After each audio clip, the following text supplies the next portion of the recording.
할렐루야. 우리 구의 명절 구정설 잘 보내셨는지요? 미국에 살다 보니까 한국의 명절에 잘 챙기지 못하고 보내는 것 같습니다. 아무쪼록 이 새해 우리 하나님의 복 많이 받으시기를 기원합니다. 새해는 더욱 건강하시고요, 말씀 안에서 승리하는 삶 사시기를 기원합니다. 또한 하나님 나라를 바라보면서 하나님의 법도에 따라 믿음 안에서 보내시는 복된 하루가 되시기를 주님의 이름으로 소망합니다. 2월 13일 토요일 이 아침 하나님께서 우리에게 주시는 말씀은 누가복음 13장 22절에서 35절 말씀입니다. 예수께서 각 성, 각 마을로 다니사 가르치시며 예루살렘으로 여행하시더니 어떤 사람이 여짜오되 주여 구원을 받은 자가 적으니이까 그들에게 이르시되 좁은 문으로 들어가기를 힘쓰라. 내가 너에게 이르노니 들어가기를 구하여도 못하는 자가 많으리라. 집주인이 일어나 문을 한번 닫은 후에 너희가 밖에 서서 문을 두드리며 주여 열어주소서 하면 그가 대답하여 이르되 나는 너희가 어디서 온 자인지 알지 못하노라 하리니 그때 너희가 말하되 우리는 주 앞에서 먹고 마셨으며 주는 또한 우리를 길거리에서 가르치셨나이다 하나 그가 너희에게 말하여 이르되 나는 너희가 어디서 왔는지 알지 못하노라. 행악하는 모든 자들아 나를 떠나가라 하니라. 너희가 아브라함과 이삭과 야곱과 모든 선지자는 하나님 나라에 있고 오직 너희는 밖에 쫓겨난 것을 볼 때 거기서 슬피 울며 이를 갈리라. 사람들이 동서남북으로부터 와서 하나님 나라 잔치에 참여하리니 보라 나중된 자로서 먼저 될 자도 있고 먼저 된 자로서 나중될 자도 있느니라 하시더라. 곧 그때 어떤 바리새인들이 나와서 이르되 나가서 여기를 떠나소서 헤롯이 당신을 죽이고자 하나이다. 이르시되 너희는 가서 저 여우에게 이르되 오늘과 내일은 내가 귀신을 쫓아내며 병을 고치다가 제3일에는 완전하여지리라 하라. 그러나 오늘과 내일과 모레는 내가 갈 길에 가야 하리니 선지자가 예루살렘 밖에서 죽는 법이 없느니라. 예루살렘아 예루살렘아 선지자들을 죽이고 내게 파송된 자들을 돌로 치는 자여 암탉이 제 새끼를 날개 아래 모음같이 내가 너희를 자녀를 모으게 한 일이 몇 번이냐. 그러나 너희가 원하지 아니하였도다. 보라 너희 집이 황폐하여 버림바 되리라. 내가 너희에게 이르노니 너희가 주의 이름으로 오시는 이를 찬송하리로다 할 때까지는 나를 보지 못하리라 하시니라. 아멘. 이 말씀은 하나님께서 우리에게 주시는 말씀입니다. 우리 같이 기도하겠습니다. 하나님, 이 시간 하나님께서 주시는 말씀을 저희들의 마음판에 새기길 원합니다. 하나님의 말씀대로 믿고 말씀대로 살아갈 수 있는 저희들의 삶이 될 수 있도록 도와주시고 이 시간 다시 한번 하나님의 말씀 앞에 깨우침 받고 저희들의 마음이 새로워질 수 있는 이 아침 될 수 있도록 인도하여 주시옵소서. 감사드리며 우리 구주 예수 그리스도의 이름으로 기도합니다. 아멘. 할렐루야. 우리가 이번 2월 한 달 동안은 하나님 나라라는 주제로 말씀을 나누고 있습니다. 특별히 이번 한 주간은 하나님 나라와 안식이라는 주제로 예수님의 말씀을 통해서 하나님 나라에 들어가는 것이 좁은 문으로 들어가는 것 같다고 말씀하시면서 자신은 예루살렘에서 죽임당할 것을 아심에도 불구하고 좁은 문으로 향하여 들어가시는 예수님의 모습, 결국 십자가를 향하여 나아가시는 예수님의 모습을 우리는 보게 됩니다. 사랑하는 성도 여러분, 예수님께서는 이 땅 가운데 오셔서 예수님께서 하신 사역은 하나님 나라의 상징을 드러내고 있습니다. 어제 말씀을 통해서 안식일에 18 동안 병든 여인을 고쳐주심으로써 영적인 신현이 도래했음을 선포하셨고요. 안식함과 자유함이 겨자씨와 누룩의 비육을 통해서 퍼져나갈 것을 선포하고 계셨습니다. 그리고 오늘 말씀을 통해서 하나님 나라와 나라의 안식은 이러한 모습이라는 것을 좁은 문을 통과하는 것과 마지막에 버림받고 고통받는 예수님의 모습을 통하여 증거하고 계십니다. 이 시간 안타까운 마음으로 진정 어린 권면의 모습을 하고 계시는 예수님의 모습을 통해서 하나님 나라의 진리를 발견할 수 있는 시간이 되기를 주님의 이름으로 소망합니다. 오늘 말씀의 제목은 이렇습니다. 좁은 문으로 들어가기를 힘쓰라. 좁은 문으로 들어가기를 힘쓰라. 예수님께서 하신 말씀대로 따른다는 것은 결코 쉬운 일이 아닌 것 같습니다. 좁은 문으로 들어가기를 힘쓰라. 예수님을 믿는 것, 예수님의 말씀이 삶에 지배하는 모습, 예수님께서 나의 구주가 되시고 나의 주인이 되심을 고백하는 모습, 결코 쉬운 일이 아닙니다. 그러나 예수님께서는 우리가 그러한 순종의 삶의 모습을 갖고 나가기를 원하십니다.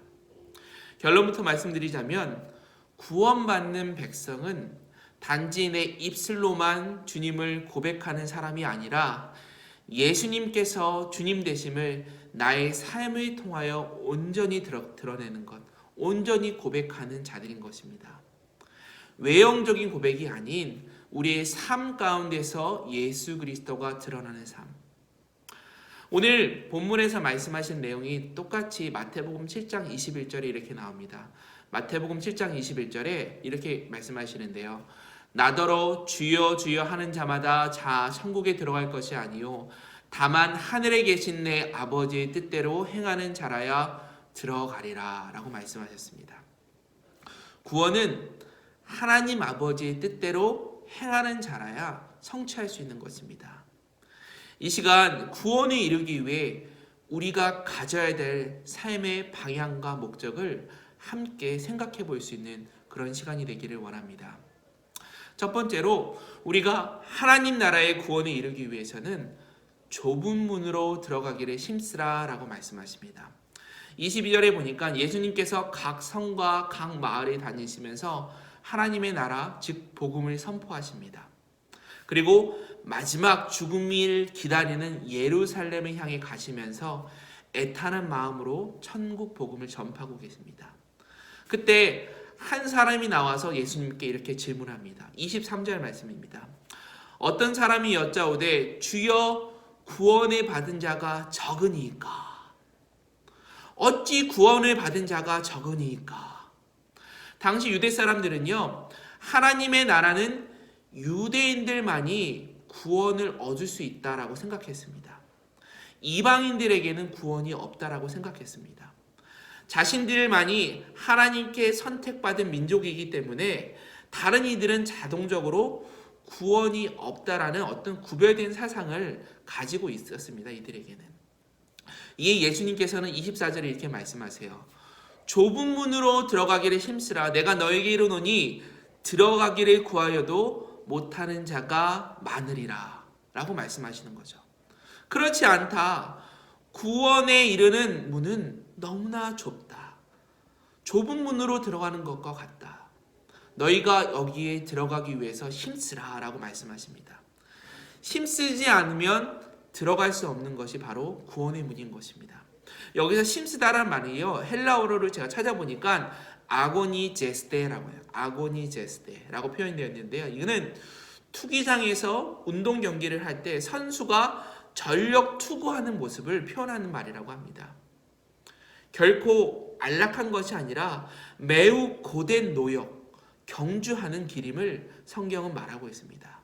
내가 혼신을 다해서 내 마음과 열정과 내 힘을 다해서 노력하는 모습, 이것을 다하는 모습이 바로 구원을 얻는 길이다 라고 말씀하신다는 것이죠. 이와 같은 내용이요, 마태복음 7장 13절 14절에도 등장하고 있어요. 마태복음 10장 13절 14절에 좁은 문으로 들어가라. 멸망으로 인도하는 문은 크고 그 길이 넓어 그리로 들어가는 자가 많고 생명으로 인도하는 문은 좁고 길이 협착하여 찾는 자가 적음이라 라고 말씀하셨어요. 생명으로 인도하는 문은 좁고 길이 협착하여 찾는 자가 적다라고 성경은 분명히 말씀하고 계십니다. 오늘날 교회를 다니는 사람은 많이 있습니다. 하지만 하나님의 말씀대로 살아가는 사람은 많지 않음을 깨닫게 됩니다. 편안하게 신앙생활을 이어나가기 원하지 말씀에 자신의 삶을 복종시켜서 바른 길로, 의의 길로, 제자의 길로 가려는 사람은 많지 않습니다. 사랑하는 성도 여러분, 예수님께서는 이 길이 고난의 길이고 어려움의 길이고 좁은 길이라는 것을 아심에도 불구하고 바로 십자가의 길로 가셨던 것처럼, 만약 하나님께서 그런 삶을 우리에게 원하신다면 우리도 결단하면서 그 길을 걸어갈 수 있어야 합니다. 사도 바울도 고백하고 있지 않습니까? 그는 자신의 인생을 돌아보면서 이렇게 말합니다. 나는 매일매일 날마다 죽노라. 내 몸을 쳐서 복종하노라 라고 고백하고 있습니다. 사도행전 20장 23절 24절에서 이렇게 고백합니다. 오직 성령이 각 성에서 내게 증언하여 결박과 환난이 나를 기다린다 하시나 내가 달려갈 길과 주 예수께 받은 사명 곧 하나님의 은혜의 복음을 증거하는 일을 마치려 하면은 나의 생명을 조금도 귀한 것으로 여기지 아니하노라. 사랑하는 성도 여러분, 사람들은 쉽고 편한 길로 가려고 합니다. 하지만 분명한 사실은 우리가 노력하지 않으면, 우리가 인간의 본성이 우리가 노력하지 않으면 우리는 게으름의 존재가 되고 맙니다. 나태해지는 것이 현실입니다. 내가 시간을 내서 투자해서 말씀을 읽지 않고 기도하지 않는다면 우리는 결코 생명의 길로 나아갈 수 없는 존재라는 것을 고백해 봅니다. 일주일에 딱 한 번 주일 목사님의 설교를 들으면서 오늘 은혜 받았다 이렇게 생각하며 우리의 모든 책무를 다하고 있다고 생각하기도 합니다. 내가 교회의 직분자로서 이 직분이 나의 의가 되어서 나는 조금 더 구원에 가까이 서 있다라고 생각하기도 합니다. 그러나 결코 그렇지 않습니다. 내가 얼마만큼 신앙생활을 했느냐, 내가 어떤 직분을 갖고 있느냐 해서 이것이 바로 구원과 연결되는 것은 아닙니다. 이러한 생각과 이러한 모습을 가진 사람들을 통해서 우리 주님께서는 25절과 27절에 거쳐서 말씀하세요. 나는 너희가 어디서 온 자인지 알지 못한다 라고 말씀하십니다. 25절에 말씀하세요. 집주인이 일어나 문을 한 번 닫은 후에 너희가 밖에 서서 문을 두드리며 주여 열어주소서 하면 그가 대답하여 이르되 나는 너희가 어디서 온 자인지 알지 못하노라 하리니. 사랑하는 성도 여러분, 하나님께서 우리에게 기회를 주시지만 언젠가는 그 문이 닫힐 때가 도래하게 됩니다. 마치 노아의 홍수의 그때 방주의 문이 닫혔던 것처럼 일단 닫히면 다시 열리지 않습니다. 밖에 사람들이 열심히 문을 두드립니다. 문을 열어주세요. 문을 열어주세요. 그리고 자신과의 관계를 설명을 합니다. 26절에 말하죠. 그때 너희가 말하되 우리는 주 앞에서 먹고 마셨으며 주는 또한 우리를 길거리에서 가르치셨나이다 하나 당신이 우리와 함께 식탁을 나누지 않았습니까? 우리와 함께 교육받고 우리와 공동체 생활을 하지 않았습니까? 그러나 이것은 구원의 문제와 상관이 없습니다. 오히려 반복해서 27절에 말씀하십니다. 그가 너에게 말하여 이르되 나는 너희가 어디서 왔는지 알지 못하노라. 행악하는 모든 자들아 나를 떠나가라 하니라. 오히려 예수님께서는 매몰차게 단절하는 모습을 보게 됩니다. 나는 너희가 어디서 왔는지 알지 못한다. 행악한 모든 자들아 나를 떠나가라. 이것은 심판의 메시지입니다. 주님의 말씀을 듣고도 회개하지 않고 복음을 받아들이지 않는다면 결국에 구원에 이르지 못하는 결과를 맞이하게 됩니다. 그러기에 이 한 사람은 28절의 고백처럼 믿음의 손조들은 하나님 나라에 있고 오직 너희는 밖에 쫓겨난 것을 볼 때 거기서 슬피 울며 이를 갈미 있음이라 라고 말씀하십니다. 사랑하는 성도 여러분, 다행히 우리에게는 아직 시간이 남아 있습니다. 우리에게는 아직 구원의 문이 열려 있습니다. 그러나 곧 문이 닫히면 아무리 두드려도 소용이 없습니다. 우리에게 문이 열려 있을 때 내 자신의 옛 자아의 십자가에 못 박고 주님의 길로 좁은 문으로 들어가는 훈련이 우리에게 필요한 것입니다. 자, 그렇다면 어떤 사람이 구원을 받게 되는 것입니까? 우리 29절, 30절 말씀을 같이 읽겠습니다. 사람들이 동서남북으로부터 와서 하나님의 나라 잔치에 참여하리니 보라, 나둥된 나로서 먼저 될 자가 있고 먼저 된 자로서 나둥될 자가 있느니라 하시더라. 아멘. 이들은요, 그리스도의 복음의 메시지를 듣고 하나님의 나라의 잔치에 참여하는 사람들입니다. 유대인들에게만 구원의 길이 열린 것이 아니라 누구든지 믿음 생활을 늦게 시작했지만 자신을 부인하고 좁은 문으로 들어가기 힘쓰는 사람이면 누구나 구원의 기회는 열려 있다는 것입니다. 사도행전 16장 31절 32절 이렇게 말씀하십니다. 이르시되 주 예수를 믿으라. 그리하면 너와 내 집이 구원을 받으리라 하고 주의 말씀을 그 사람과 그 집에 있는 모든 사람에게 전하니라. 주 예수를 믿기만 하면 모든 이들에게 누구든지 주 예수를 믿으면 구원의 길이 열려 있다는 것이죠. 그러나 그 구원은 내가 성취하는 것이 아니라 하나님께서 우리에게 주신 선물입니다. 에베소서 2장 8절에 너희는 그 은혜에 의하여 믿음으로 말미암아 구원을 받았으니 이것은 너희에게서 난 것이 아니요 하나님의 선물이라 말씀하십니다. 진정 예수님을 믿고 하나님의 법도에 따라 살아감으로 인해서 하나님의 선물인 구원을 성취하는 저와 여러분 모두가 되시기를 주님의 이름으로 축원합니다. 또한 마지막으로 예수님께서는 자신의 사명을 감당하시기 위해 좁은 문, 좁은 길, 예루살렘을 향하여 나아가는 모습을 보게 됩니다. 당시 예수님의 세대 때는요, 예수님께서 갈릴리 지역에 살고 계셨는데 그 갈릴리 지역을 통치했던 사람이 헤롯 안티파스라는 사람입니다. BC 4세기에서 AD 39년까지 치리했던 사람인데 그러나 이 안티파스는 예수님을 해칠 수 없었습니다. 왜냐? 그의 아내였던 헤로디아, 우리가 잘 아는 헤로디아, 그가 그 자녀의 딸을 이용해서 세례 요한의 목을 소반에 담아 올 것을 명한 사건이 있었잖아요. 이에 대해서 역사가 요세푸스는 이렇게 평가하고 있어요. 헤롯 안티파스가 세례 요한을 죽인 진짜 이유는 세례자 요한에 따르는 민중들의 영향력이 커져서 자신에 대한 반란으로 이어질 것을 두려워했기 때문이다 라고 표현하고 있습니다. 아마 예수님을 죽이게 되면 더 큰 반란의 요소로 등장할 수 있음을 추정해 볼 수가 있습니다. 그래서 자신의 지역에서는 이러한 일이 일어나지 않게 바라는 마음으로 바리새인을 이용해서 예수님께서 이곳을 조용히 떠날 것을 종용합니다. 그러나 예수님께서는 이러한 상황과 환경이 무서워서 이 지역을 떠난 것이 아니라 하나님의 사역, 하나님의 마지막 사명을 이루시기 위해서 이제 예루살렘을 향해 가시는 모습을 우리는 보게 됩니다. 그리고 32절에 이렇게 말씀하십니다. 같이 읽겠습니다. 이르시되 너희는 가서 저 여우에게 이르되 오늘과 내일은 내가 귀신을 쫓아내며 병을 고치다가 제3일에는 완전하여지리라 하라. 아멘. 예수님께서는 헤롯 안티파스를 여우라고 말씀하시면서 오늘과 내일은 내가 할 일이 있다. 내가 할 일을 다 할 것이다. 이후에는 십자가의 죽음으로 그리고 3일 후에 부활하심으로 온 인류의 구원자, 구원주로 오심을 다시 한번 선포하고 계십니다.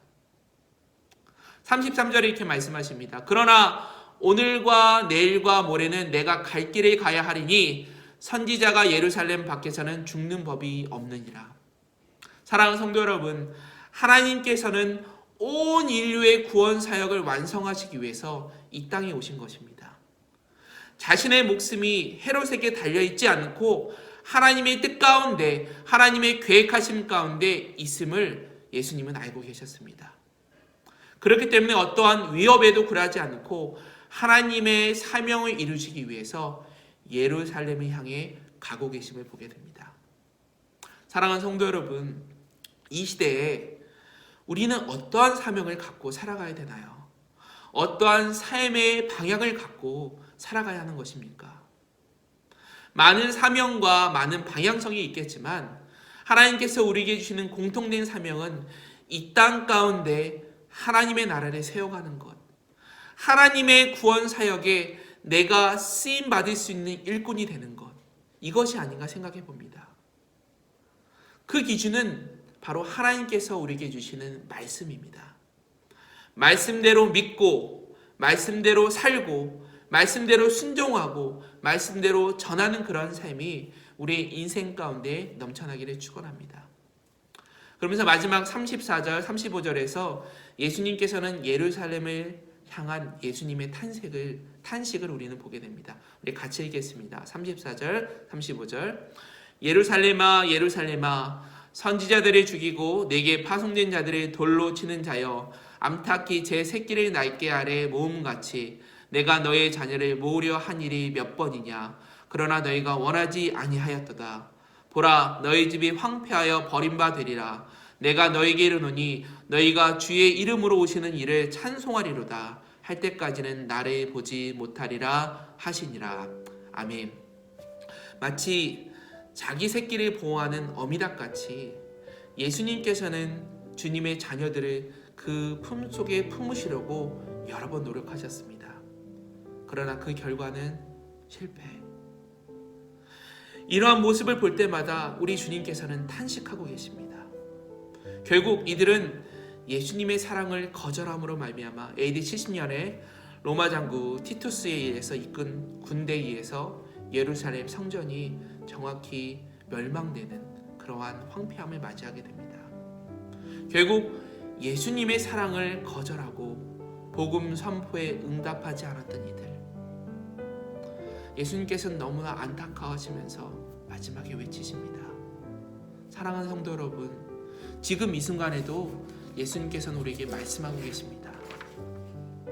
우리는 그 말씀대로 믿고 순종하는 모습을 요구하고 계십니다. 사랑하는 성도 여러분, 좁은 문으로 들어가기를 힘쓰라는 이 예수님의 음성에 귀 기울일 수 있기를 소망합니다. 좁은 문으로 들어가기를 분투하는 사람은요, 어찌 보면 세상 사람들의 눈에는 하찮은 존재이고 나중될 자일지는 몰라도 하나님 앞에서는 중요한 자요, 먼저 되는 자로 인정받게 될 것입니다. 넓은 길로 가면요, 찾는 일은 많을지 모르겠지만 결국 멸망의 길입니다. 우리는 주님의 말씀에 순종함으로 생명의 길, 구원의 길로 나아갈 수 있는 저와 여러분이 될 수 있기를 주님의 이름으로 축원합니다. 우리의 삶이 말씀 앞에 순종함으로 최선을 다해 힘쓰는 모습, 혼신을 다해 복종하는 모습이 오늘 우리의 삶 가운데 나타나기를 주님의 이름으로 축원합니다. 같이 기도하겠습니다. 사랑의 하나님, 정말 사람은 많아도 주님께서 이끄시는 좁은 문으로 들어가기를 힘쓰는 사람은 없음을 고백합니다. 하나님, 쉬운 길, 넓은 길이 우리 앞에 놓여 있지만 정말 주님께서 이끄시는 생명의 길, 구원의 길, 좁은 문으로 들어가는 저희가 될 수 있도록 인도하여 주시옵소서. 주님의 말씀에 내 자신의 욕망과 계획을 복종시켜 하나님의 말씀대로만 살고 말씀대로만 따라가는 저희들의 모습이 될 수 있도록 인도하여 주시옵소서. 그리하여 나의 잘못된 옛 습관을 고치시고 하나님의 백성으로 구원의 완성을 이루어가며 하나님의 나라를 이 땅 가운데 전파하며 살아가는 저희들의 모습이 될 수 있도록 인도하여 주시옵소서. 오늘 하루의 삶을 주님 손에 맡깁니다. 성령님 동행하셔서 믿음 안에서 살아가는 참된 일꾼이 될 수 있도록 인도하여 주시옵소서. 이 모든 말씀 우리 주 예수 그리스도의 이름으로 기도합니다. 아멘.